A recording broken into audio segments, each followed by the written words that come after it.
तो प्यारे बच्चों, आज हम सब अध्ययन करेंगे भूगोल विषय में धरातल के रूप बदलने वाले कारक। इसमें आज का टॉपिक है बाह्य कारक। इसके पहले वाले अध्याय में हम लोग आंतरिक कारक को पढ़ चुके हैं। आप सब देखते होंगे कि कहीं पहाड़ है, कहीं पर नदी है और कहीं पर जमीन है। ये कहीं ऊंचाई पर है और कहीं नीचे है। कहीं पहाड़ है, पर्वत है, कहीं पहाड़ है, कहीं पर पठार है और कहीं पर आखिर ये धरातल मतलब जो पृथ्वी का तल है, ये अपना रूप बदलता कैसे है, इसको हम इस अध्याय में जानेंगे। यानी किस प्रकार से पृथ्वी का रूप लगातार बदल रहा है। लगातार आप देख रहे हैं हिमालय की जो सबसे ऊंची चोटी है माउंट एवरेस्ट, उसकी ऊंचाई बढ़ गई है। हिमालय पर्वत ऊपर बढ़ रहा है और कभी जो है देखते हैं कि पठार है वो नीचे डाउन हो रहा है ना, पहले नीचे। तो ये कैसे बदला, इस बारे में हम इस अध्याय में जानेंगे और इसमें हम इतने टॉपिक को आज पढ़ेंगे। आप लोगों को एक बार पहले पढ़ा दिया गया है, इसलिए आज केवल समराइज किया जाएगा, एक सारांश इसका बताया जाएगा कि किस प्रकार से ये इसका रिवीजन हम कर रहे हैं यहाँ पर। तो बताया गया था आपको कि धरातल के जो रूप बदलते हैं वो एक बल होता है जिसके द्वारा ये बदलते हैं, और ये बल दो प्रकार का होता है। एक होता है आंतरिक बल और दूसरा होता है बाह्य बल। आंतरिक बल को अंग्रेजी में बोलते हैं इंटरनल फोर्सेस। क्या बोलते हैं? Internal forces. और बाह्य बल को अंग्रेजी में बोलते हैं एक्सटर्नल फोर्सेस। जैसा कि नाम से ही स्पष्ट है, आंतरिक मतलब जो बल अंदर से काम कर रही है और बाह्य का मतलब जो बल बाहर से काम कर रही है। तो पृथ्वी के अंदर से जो बल काम करेगी उसे क्या कहेंगे? आंतरिक बल। और पृथ्वी के बाहर जो बल काम करेगी बाह्य बल। अच्छा, ये सब बल कौन सा काम कर रही है? पृथ्वी के रूप को बदल रही है। पृथ्वी यानी जो धरातल है हमारा, उसके रूप को बदल रही है। इसके पहले वाले अध्याय में आपने जब आंतरिक बल पढ़ा था तो वहाँ पर आंतरिक बल आपने दो प्रकार के पढ़े थे। कोई बच्चा बता सकता है कि वो दो प्रकार कौन से थे? आंतरिक बल आंतरिक बल जो है पहले पढ़ाया गया था जो पिछले अध्याय में, तो एक था दीर्घकालिक बल और एक दीर्घकालिक बल। फिर दो भागों में बटा था, क्या? वलन और आकस्मिक बल में ज्वालामुखी और देखो, जो दीर्घकालिक बल होता है वो बहुत धीरे बहुत समय तक धीरे उसका परिवर्तन बाद में नजर आता है। जैसे यहाँ पर आप देख सकते हैं, ये जो भारत का नक्शा है, इसमें जो प्राकृतिक नक्शे में जाएंगे तो यहाँ देखेंगे कि ये जो इतना हिस्सा है ये हमारा जो महाद्वीप है अफ्रीका महाद्वीप, वहां से कट करके और ये एशिया का पार्ट है, इससे टकराया। ये दोनों जब टकराए तो ये बहुत लंबे समय तक मतलब धीरे यहाँ तक आए, और यहाँ जब ये दोनों टकराए तो इसको बोला गया वलन, है ना। जब पृथ्वी की दो प्लेटें आपस में टकराती हैं तो उसको क्या बोलते हैं? वलन। आमने सामने से टकराती है तो उसको बोलते हैं वलन। यहाँ पर जब एक बार फिर से पिछली पार्ट का भी रिवीजन होता है। जैसे मान लीजिए एक प्लेट ये है और एक प्लेट ये है और पृथ्वी की ये दोनों प्लेटें ऐसे टकराती हैं तो यहाँ पर क्या होगा? एक तो ऐसे नीचे घुस जाएगा और एक ऐसे ऊपर। तो ऐसे ऊपर होगा तो ये वलन पर्वत बनेगा। कौन सा पर्वत बनेगा? वलित पर्वत। और इसका उदाहरण आपको बताया गया था, कौन सा पर्वत है वो? माउंट एवरेस्ट या हिमालय पर्वत, है ना। राकीस पर्वत, ये सब कौन से पर्वत है? ठीक है। अब भ्रंशन में क्या होता है? दोनों प्लेटें दूर होती हैं तो ऐसे घाटी का निर्माण होता है, जैसे नर्मदा नदी की घाटी, है ना। ये पिछले अध्याय में आपको पढ़ाया गया था। और फिर जो आकस्मिक बल है उसमें दो प्रकार के पढ़ाए गए थे, एक था ज्वालामुखी और दूसरा था भूकंप आना, है ना। ज्वालामुखी में क्या होता है, जो जब प्लेटें मतलब इधर होती हैं तो वो अंदर लावा है और लावा ऐसे गर्म होकर के इधर उधर फैलता है, तो जब उसको जगह मिलता है तो प्लेट हल्का सा खिसकता है तो उसके लावा बहुत तेजी से ऊपर आ जाता है। तो जहाँ पर वो कमजोर होगा प्लेट, वहाँ पर ज्वालामुखी तो उससे ज्वालामुखी ये पूरा बताया गया है आपको, है ना। संसार की सबसे जो है सबसे बड़ी ज्वालामुखी कौन सी है? पोटोपैक्सी, ये भी आपको बताया गया है। भारत में कौन सी ज्वालामुखी है, कहाँ पर है ये? बैरन द्वीप पर, बैरन द्वीप पर बताया गया। तो ये चीजें आप लोग पढ़ चुके हैं। भूकंप का आना, भूकंप में जो है ये भी प्लेट का ही कारण होता है, प्लेटें टकराती हैं तो वहां पर जो है तरंग, जैसे किसी तालाब में पत्थर फेंको तो एक तरंग नहीं उत्पन्न होता है, तो वहां पर जहाँ पर तरंग उत्पन्न होता है उसको भूकंप का तरंग केंद्र कहते हैं, है ना।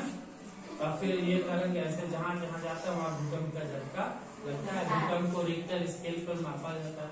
ये सारी चीजें आप पिछले पाठ में पढ़ चुके हो, तो हम उस पर बहुत ज्यादा नहीं जाएंगे। आज हम चलते हैं बाह्य बल पर। ये था आंतरिक बल पिछले पाठ का, और आज हम चलेंगे बाह्य बल। तो बाह्य बल में जो आंतरिक बल आपने देखा, पृथ्वी के अंदर से सारी चीजें हो रही थी। बाह्य बल में पृथ्वी के बाहर से जो भी मतलब पृथ्वी के रूप को बदलेगा उसे हम कहेंगे बाह्य बल। अब जैसे मान लो कि नदी है, नदी बह रही है, तो कुछ पत्थरों को तोड़ती होगी, नीचे पत्थरों को काटती होगी, तो ये भी क्या हो गया? हवा, हवा भी कुछ इस पे इफेक्ट करता होगा, ये भी क्या हो गया? बर्फ गिर रहा है ना, तो भी तेजी से बर्फ गिर रहा है। हिमानी बड़े बड़े पत्थर पर्वत पे जो बर्फ पे बड़े बड़े टुकड़े होते हैं वो कट करके ऊपर गिर जाते हैं, तो उससे भी पत्थर या चट्टान तोड़ता है, तो वो भी बाह्य बल। तापमान कम होने से या अधिक होने से भी चट्टानें कमजोर हो जाती हैं, तो भी क्या हो गया? बाह्य बल। वर्षा, ये भी क्या हो गया? बाह्य बल। तो ये बाह्य बल क्या करते हैं? बाह्य बल क्या करते हैं कि अनाच्छादन करते हैं। क्या बोलते हैं इसको? अनाच्छादन। अनाच्छादन को अंग्रेजी में डेनुडेशन कहते हैं। डेनुडेशन। अब अनाच्छादन होता क्या है?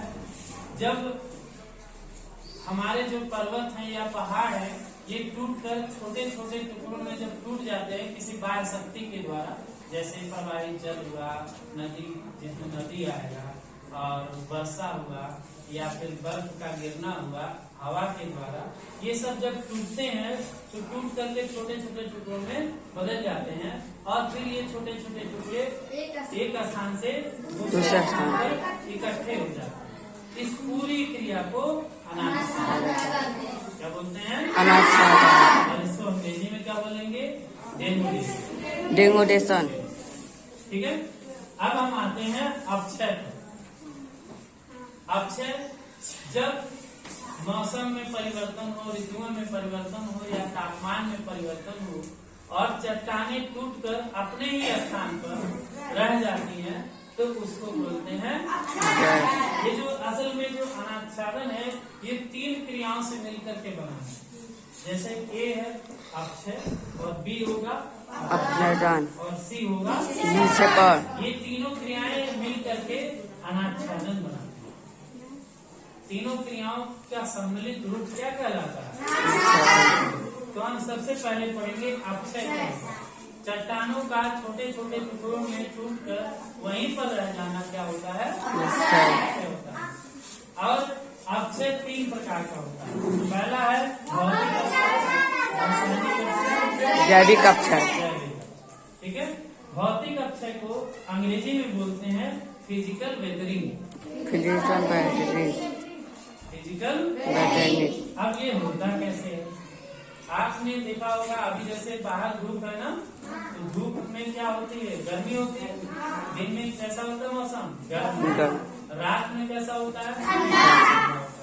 तो ये तो हमारे यहाँ ऐसा है, लेकिन पर्वत पर जाओगे तो जो हम वहाँ पर भी जो है तापमान में बहुत ज्यादा अंतर होता है। दिन में जब गर्मी होती है तो क्या होता है? तापमान ज्यादा होता है, और रात में जब सूर्य नहीं दिखाई देता है तो क्या होता है? तापमान एकाएक बहुत ज्यादा कम होता है।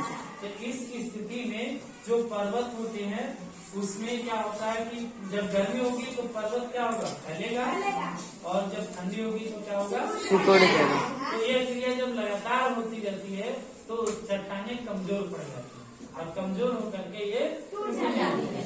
तो इसमें देखो जो कारक है वो केवल तापमान काम में आ रहा है, तो इसलिए इसको क्या बोलेंगे?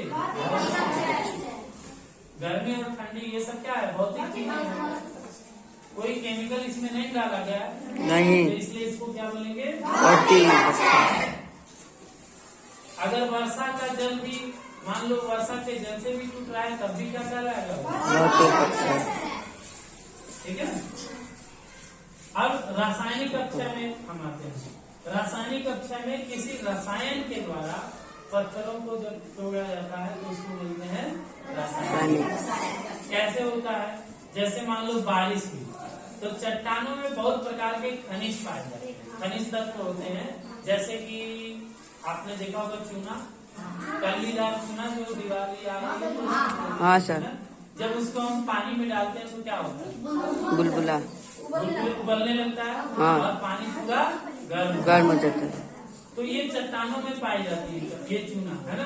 तो जहाँ जब दरारें जहाँ पर होती हैं तो बारिश का जल क्या होता है वहाँ पर उसमें नीचे चला जाता है, और नीचे जाता है तो जो चूना होता है वो क्या होगा, घुल जाएगा तो चट्टानें क्या होंगी, कमजोर हो जाएंगी, अब कमजोर हो जाएंगी तो धीरे धीरे।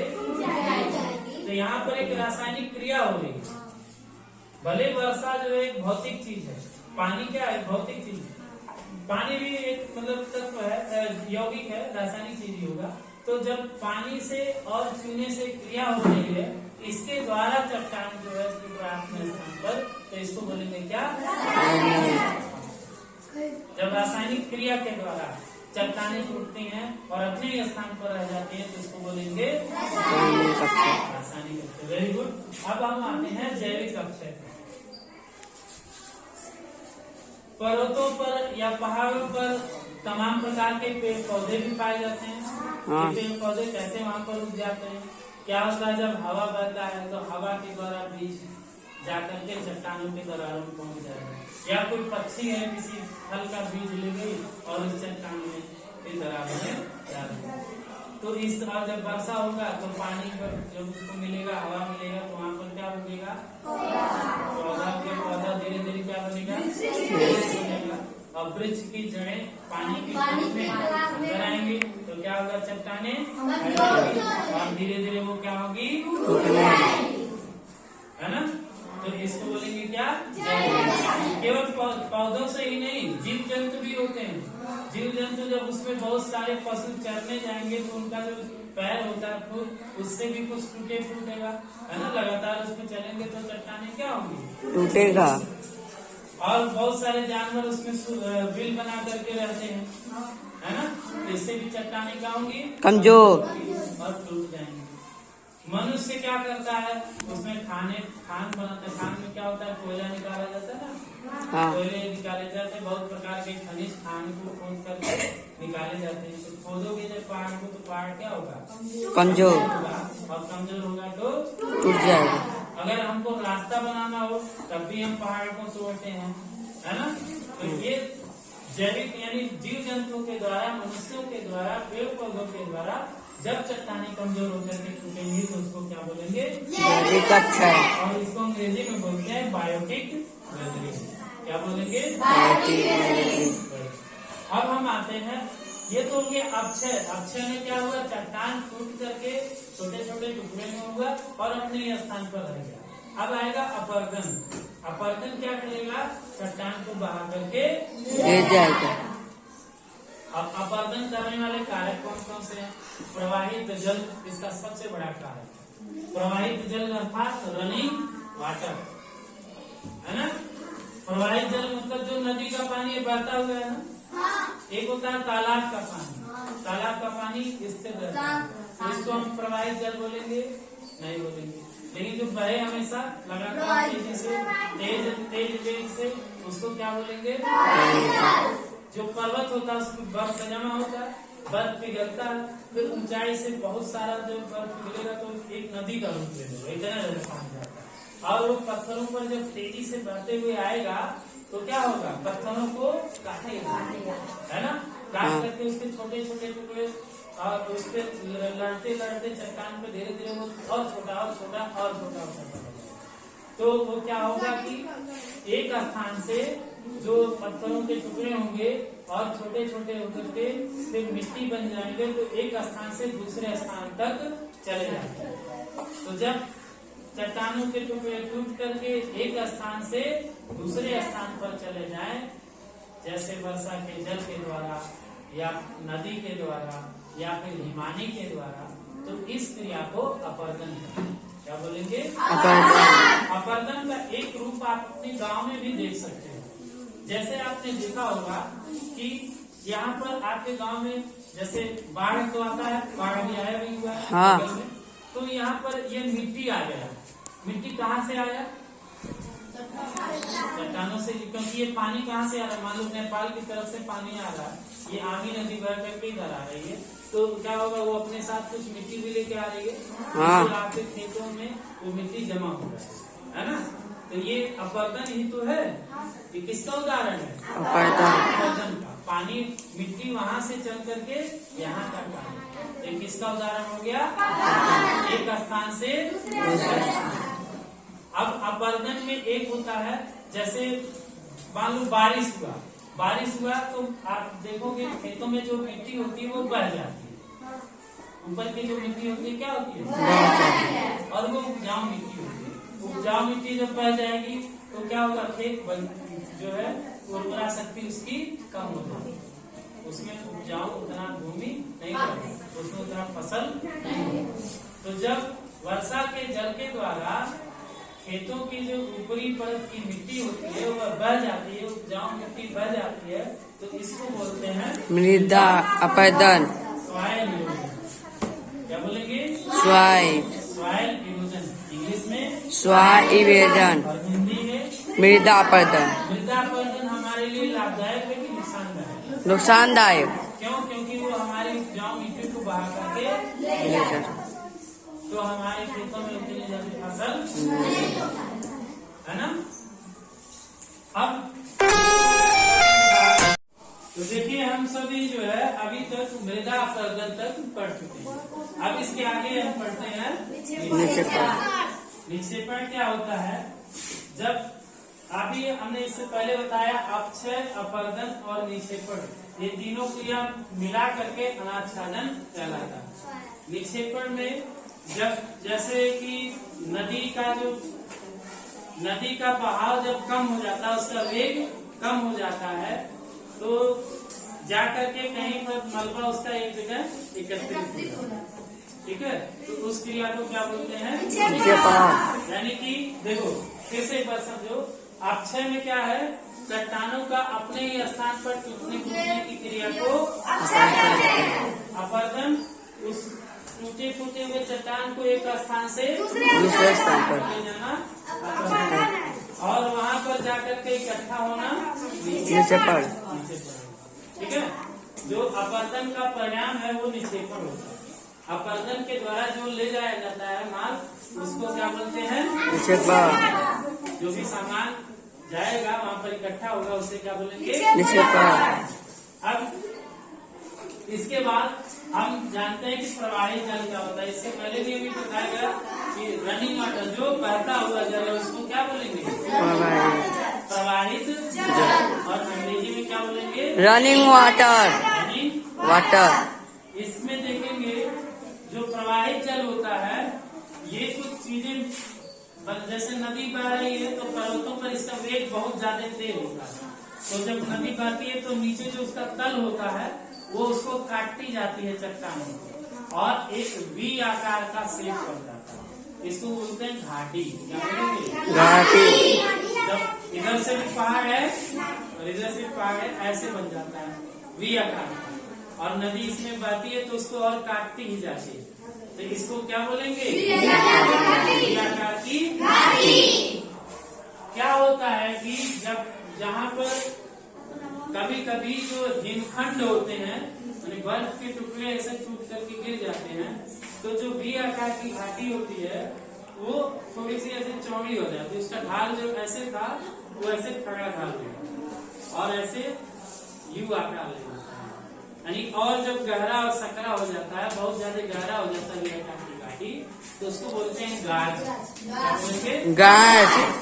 इसको हिंदी में इसको महाखट बोलते हैं। महाखट माने बहुत बड़ा गड्ढा है ना। हाँ। गड्ढा बहुत बड़ा हो जाए तो उसको क्या बोलेंगे? वहाँ खट, और अंग्रेजी में क्या बोलेंगे? गाय। ठीक है। और एक होता है जल प्रकार। ये सब इसके आकार बनते हैं। ये जो प्रवाहित जल है, इसी की वजह से ये सब आकार बनता है। जब बहता हुआ जल जब चट्टानों पर बहता है तो कहीं कहीं चट्टानें क्या होती हैं? कठोर होती हैं, और कहीं कहीं पर मुलायम। जो चट्टान मुलायम होगा तो वहाँ पर उसको जल्दी काट देगा, और जो चट्टान कठोर होगा वो जल्दी नहीं काट पाएगा। तो क्या होता है कि कभी कभी मान लो यहाँ से बह रहा है तो यहाँ पर कठोर है, और इसके नीचे क्या हो गया? ये मुलायम था। तो मुलायम था तो ये वाला कटते कटते कटते और नीचे। तो जब जल अधिक ऊंचाई से और खड़े ढाल से ऐसे गिरता है तो इसको बोलते हैं जल प्रपात। जब पानी अधिक ऊंचाई से खड़े ढाल से ऐसे गिर रहा हो तो इसको बोलेंगे क्या? जल प्रपात। जल प्रपात, वाटरफॉल या झरना भी कुछ लोग इसको बोलते हैं, है ना? हाँ। क्या होता है इसमें आप देखोगे कि जो सबसे ऊंचाई से गिरने वाला जलप्रपात है वो दक्षिण अमेरिका महाद्वीप में वेनेजुएला एक देश है, वहाँ पर है। उसका नाम क्या है? एंजल। आपको बताया गया ना? हाँ। क्या नाम है? एंजल जलप्रपात। और भारत में भी कुछ जलप्रपात पाए जाते हैं। कोई बता सकता है उसका नाम? बताइए।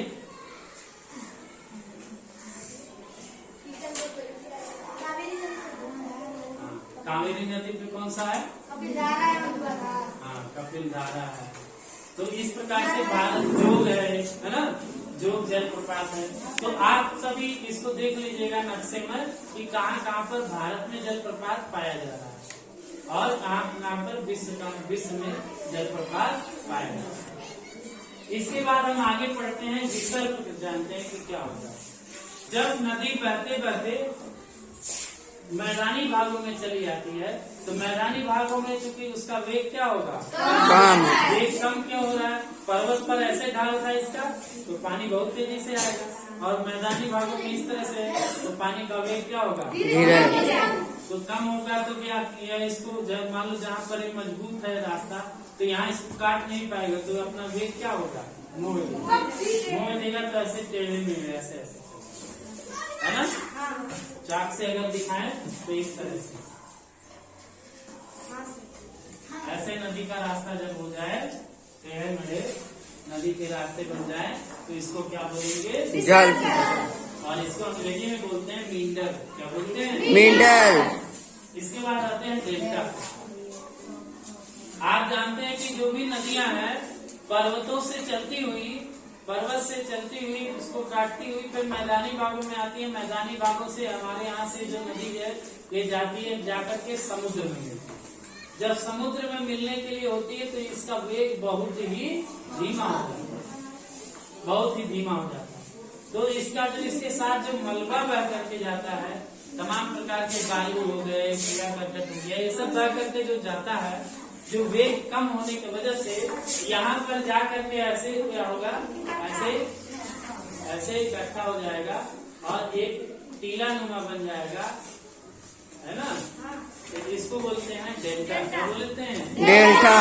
और ये डेल्टा आपको गंगा नदी और ब्रह्मपुत्र नदी का जो मुहाना है, जहाँ पर बंगाल की खाड़ी में जाकर के मिल रहे हैं, वहाँ पर इसको आपको देखने को मिलेगा। यह संसार का सबसे बड़ा डेल्टा है। गंगा और ब्रह्मपुत्र नदियों से जो बना डेल्टा है यह संसार का सबसे बड़ा डेल्टा है। आप इसको इस पर देख सकते हैं थोड़ा सा, यहाँ नहीं दिखा देता हूँ कैमरा देखिए, नदी का यहाँ देखिए, ये जो है सुंदरबन लिखा हुआ है, ये गंगा का मुहाना लिखा हुआ है ना? हाँ। ये सारे ये जो छोटे छोटे हैं यही डेल्टा बने हुए है ना? हाँ, ये नदी है, ये नदी बह करके आ रही है, यहाँ इसका स्पीड कम हो गया तो ये गंगा और ब्रह्मपुत्र नदियों का डेल्टा है। आपको भारत में और कहीं भी इस तरह का डेल्टा बना हुआ दिखाई नहीं देगा, बहुत कम ही जगह पर बना होगा, लेकिन इतना बड़ा डेल्टा पूरे संसार में कहीं पर भी नहीं है। इसका कारण यहाँ पर ये चूंकि हिमालय पर्वत नया है और ये बहुत ही ऊंचाई पर है, इसलिए मलबा यहाँ से ज्यादा निकलता है। ये पुराना हो चुका है तो इसलिए यहाँ का मलबा कम निकलता है। अब हम इसके आगे पढ़ते हैं। डेल्टा के बाद भूमिगत जल। भूमिगत जल क्या काम करता है? ये 3 प्रकार की आकृतियों को बनाता है। आप जब देखते हो बारिश हो रही है ना, तो बारिश होती है तो पानी यहाँ इकट्ठा हो गया, भर गया, तो क्या होता है? जमीन के अंदर सोख लेता है। ऐसे चट्टानों में भी होता होगा, जहाँ दरारें रहेंगी तो चट्टान के अंदर पानी चला जाएगा। इस प्रकार के जल को क्या बोलेंगे? भूमिगत जल या ग्राउंड वाटर। और अभी हमने जब रासायनिक अपवर्तन में पढ़ाया तो हमने बताया कि पत्थरों के नीचे, पहाड़ों के नीचे चूना पत्थर पाया जाता है। चूना पत्थर वो क्या होता है? वो रासायनिक क्रिया कर लेता है पानी से और वो बह करके दूर चला जाता है। दूर जाएगा, जैसे मान लो कि ये पहाड़ है और इसमें हल्का सा दरार है, तो पानी की बूंदे यहाँ से आएंगी और मान लो यहाँ चूना का पत्थर है ये सब, तो ये गल जाएंगी। गल जाएंगे तो पानी ये पड़ेगा, इस पर गल जाएगा, तो यहाँ से ऐसे बहते बहते दूर चला जाएगा। तो इसमें एक सुरंग बन जाता है। क्या बन जाता है? सुरंग। सुरंग बन जाता है। और फिर जब बारिश और होता है तो कभी कभी ये सुरंग से ये जो है चूने के पानी, चूना पत्थर ऐसे लटकता हुआ दिखाई देगा, ऐसे लटकता हुआ दिखाई देगा, है ना? जब जाता है तो ऐसे लटकता हुआ दिखाई देगा। तो इस प्रकार की जब आकृति लटकती हुई बनेगी तो इसको बोलेंगे स्टेलेक्टाइट। क्या बोलेंगे? स्टेलेक्टाइट। ऐसे ही जब नीचे जो है चूने का पत्थर अगर जम जाए और एक खंभे की आकृति ले ले, ऐसे मतलब जिसका आधार चौड़ा होगा और ऊपर का हिस्सा क्या होगा? पतला। तो उसको बोलेंगे स्टेलेग्माइट। यानी ऊपर से अगर लटका हुआ है तो स्टेलेक्टाइट और नीचे से ऐसे खंभे की तरह है तो ठीक है। और ये जब दोनों आपस में मिल जाते हैं, दोनों आपस में ऐसे सट जाए दोनों, तो इसको बोलेंगे क्या? इलेक्ट्राइट। क्या बोलेंगे? इलेक्ट्राइट। और ये पूरा जहाँ जिस एरिया में पाया जा रहा है, जिस क्षेत्र में ये पाया जा रहा है, उसको बोलते हैं कास्ट। क्या बोलते हैं? कास्ट। इस प्रकार के स्थल को कास्ट स्थल बोलते हैं। तो आज का हमारा ये टॉपिक समाप्त हुआ। इसके आगे हम लोग कल पढ़ेंगे। तो आज आपने क्या क्या पढ़ा, एक बार फिर से आप लोग बोलेंगे। क्या पढ़े हैं? आंतरिक बल, बाह्य बल, अनाशय, अपवर्तन, भौतिक कक्ष है, रासायनिक कक्ष है, जैविक कक्ष है, विज्ञान, निषेधन,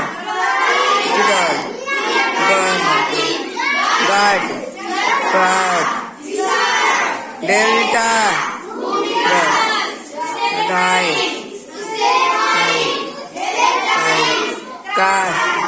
इतनी चीजें हम सभी पढ़े हैं और इसके बाद नेक्स्ट डे पढ़ेंगे।